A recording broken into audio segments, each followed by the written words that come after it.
Hindustan news, आवाज हिंदुस्तान की।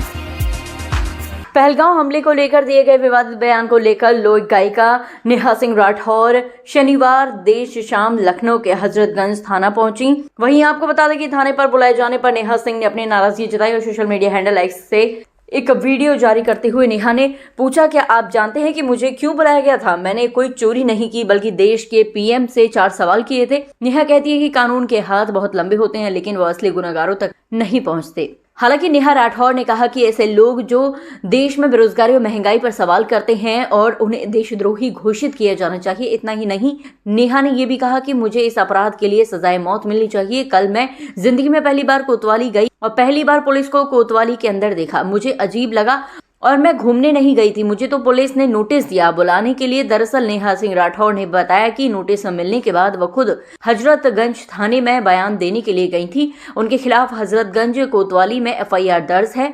कल मैं जिंदगी में पहली बार कोतवाली गई, पहली बार पुलिस कोतवाली को अंदर से देखा, बहुत अजीब लगा। मैं घूमने नहीं गई थी, मुझे तो पुलिस ने नोटिस भेजकर बुलाया था। क्या आप जानते हैं मुझे क्यों बुलाया गया था? मैंने कोई चोरी नहीं की थी, किसी को गाली नहीं दी थी, मैंने इलेक्टोरल बॉन्ड भी नहीं खरीदा था और नहीं बीफ कंपनियों से चंदा लिया था, मैंने तो वोट भी नहीं चुराया था। लेकिन फिर भी मेरे खिलाफ एफआईआर दर्ज की गई और पूछताछ के लिए मुझे नोटिस भेजा गया। जानते हैं मेरा अपराध क्या था? मेरा अपराध ये था कि मैंने इस देश के प्रधानमंत्री से 4 सवाल पूछ लिए थे। मैंने इस आजाद लोकतांत्रिक देश के एक आजाद नागरिक की हैसियत से इस देश के प्रधानमंत्री की आलोचना कर दी थी। बस ये बात सरकार से बर्दाश्त नहीं हुई, होती भी कैसे?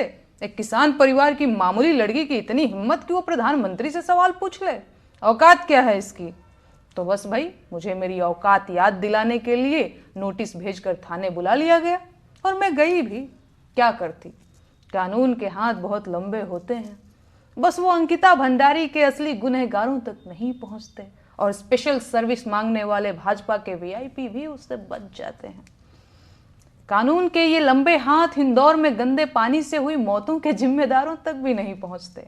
पेपर लीक कराने वाले, टूटी सड़कें बनाने वाले, अल्पसंख्यकों के खिलाफ नफरत भड़काने वाले, नकली दवाओं का कारोबार करने वाले, खाने की मिलावटी चीजें बनाकर देश भर में कैंसर फैलाने वाले, रेल दुर्घटनाओं के जिम्मेदार, टूटते पुलों के ठेकेदार, जंगल उजाड़ने वाले, पहाड़ काटने वाले और हवा को जहर बनाने वाले नेता, अधिकारी और कारोबारी कानून के हाथों से बच जाते हैं। लेकिन नेहा सिंह राठौर कानून के मजबूत और लंबे हाथों से नहीं बच सकती, क्योंकि वो प्रधानमंत्री से उनकी जिम्मेदारी पर सवाल पूछ लेती है। नेहा राठौर को बचना भी नहीं चाहिए, उसे ऐसी सजा दी जानी चाहिए कि देश और जमाना देखे। उसे उसके मुंह में जबान होने की भरपूर सजा मिलनी चाहिए। जिन बेटियों की दुश्मन पूरी भाजपा है, नेहा पर उनके लिए आवाज उठाने की सजा भी मुकर्रर की जानी चाहिए। बेरोजगारी के मुद्दे पर बोलना भी क्या छोटा गुनाह है? महंगाई पर गीत गाना क्या वित्त मंत्रालय से बगावत नहीं है? मजदूरों के हक की बात करना क्या लेबर डिपार्टमेंट के काम में हस्तक्षेप नहीं है? और फिर जब सरकार ने देश के कल्याण के लिए अलग अलग विभाग और मंत्री बना रखे हैं, तो मैं क्यों इन मंत्रालयों के मुद्दों पर बोल रही हूं? एक मुकदमा तो सरकारी काम में बाधा का भी बनता है। देश में जब महिला आयोग है तो महिला अधिकारों की बात करने वाली मैं कौन होती हूं? कितनी अजीब बात है ना। जिस सरकार को देश की गरीबी, बेरोजगारी, महंगाई और भ्रष्टाचार से लड़ना था, वो सरकार मुझसे लड़ रही है। खैर, अब सरकार को जल्द से जल्द देश हित में कानून बनाकर आलोचना को देशद्रोह और आलोचकों को देशद्रोही घोषित कर देना चाहिए। मैं सरकार के कामों और देश के विकास की राह में एक बड़ी बाधा हूं। सरकार को देश हित में बिना देरी किए मुझे फांसी दे देनी चाहिए।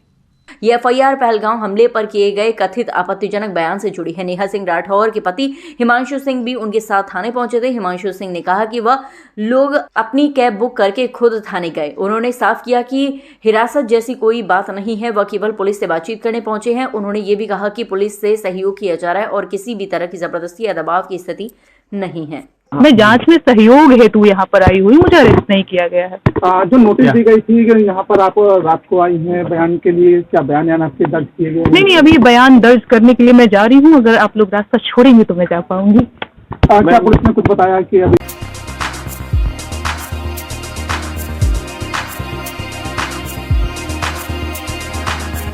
ऑल न्यूज, आवाज हिंदुस्तान की।